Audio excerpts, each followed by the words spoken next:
The divorce papers sat on the kitchen counter like a guillotine, the ink of his signature slicing through 25 years of marriage. I stood frozen, my coffee mug trembling in my hands, the steam curling like ghosts of promises we'd made. How could Daniel know? That single night, a quarter century ago, was a secret I'd buried so deep it barely felt like mine anymore. Yet here it was unearthed, the truth clawing its way into our lives with merciless precision. The house was too quiet, the kind of silence that amplifies every creak of the floorboards, every tick of the clock. Our kids, long grown and scattered across cities, weren't here to fill the void with their laughter or arguments. It was just me, staring at the legal document that declared our love a fraud. My chest tightened, a familiar ache from years of carrying guilt. But now it was laced with dread. What had I missed? What had I said in my sleep, in a moment of weakness, that led to this? I replayed the morning in my mind. Daniel had been distant for weeks, his eyes avoiding mine, his touches fleeting. I'd chalked it up to stress, his late nights at the firm, the gray creeping into his hair. But last night, as we sat across from each other at dinner, his fork paused midair, and he'd said, "Lila, do you ever think about the promises we made?" His voice was soft, but it carried an edge, like a blade wrapped in velvet. I'd laughed it off, muttering something about forever being a long time. He didn't smile. The memory sent a shiver down my spine. I set the mug down, its ceramic base clinking against the counter, and picked up the papers. The words blurred, irreconcilable differences, dissolution of marriage. But one line stood out, handwritten in Daniel's precise scrawl. "I know what you did, Lila. I've always known." My knees buckled, and I gripped the counter to steady myself. Always? How could he have known for 25 years and said nothing? I sank into a chair, the cushions worn from years of family dinners, movie nights, and arguments that ended in apologies. The kitchen smelled of last night's roasted chicken, a faint trace of rosemary clinging to the air. I tried to piece it together. That night, so long ago, was a mistake born of loneliness.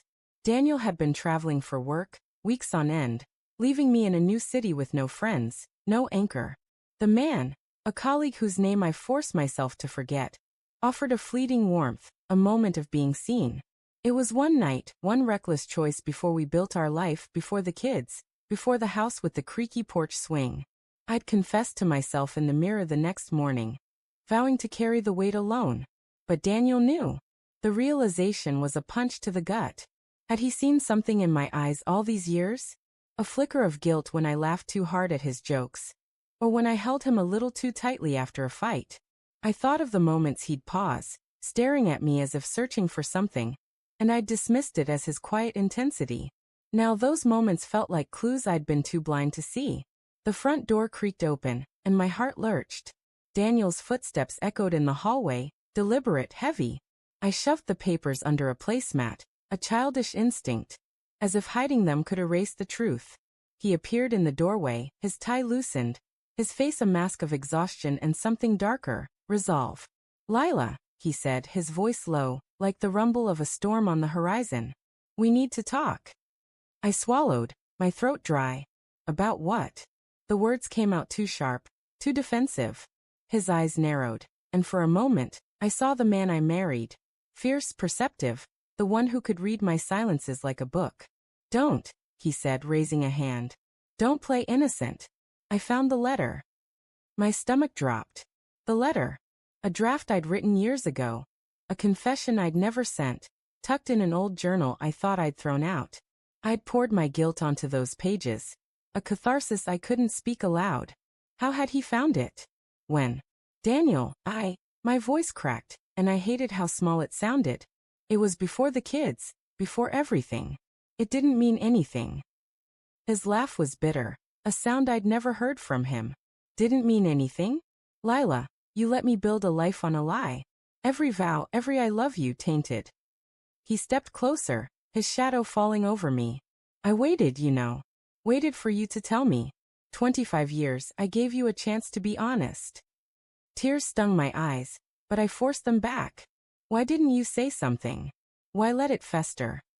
"Because I loved you," he snapped, his voice breaking. "I thought if I gave you time, you'd trust me enough to confess. But you didn't. You let me raise our kids. build this home, all while carrying that secret like a knife in your pocket. The air felt thick, suffocating. I wanted to scream that I'd suffered too, that the guilt had eaten at me every day, but the words felt hollow. Instead, I whispered, "I'm sorry." "Sorry doesn't undo it," he said, turning away. His shoulders slumped, and for a moment, I saw the weight he'd carried, mirroring my own. "I'm done, Lila. I'm done pretending." The finality in his voice was a door slamming shut. But then he paused, his hand on the doorway, and looked back. "You know what hurts most? I forgave you years ago. I tried to. But last week, when I found that letter, I realized you never trusted me enough to let me forgive you. That's why we're here." He walked out, the front door closing with a soft click that echoed like a gunshot. I sat, stunned, the divorce papers still hidden under the placemat. The kitchen clock ticked on, indifferent. I thought of the life we'd built. The kids' first steps, the late-night talks, the way Daniel's hand fit perfectly in mine. All of it, unraveling because of one night I tried to bury. But then a colder thought crept in. He'd known for years. He'd let me believe we were whole, let me pour myself into our family, our home, only to pull the rug out now. Was this his revenge? Not the divorce, but the waiting, the slow poison of his silence? The realization chilled me. Daniel, the man who'd kissed me goodnight every evening, had played a long game, letting my guilt simmer until he chose the moment to strike. I pulled the papers out, my hands shaking. His signature stared back, a final act of control. And in that moment, I wasn't sure if I was the betrayer or the betrayed. Maybe we both were.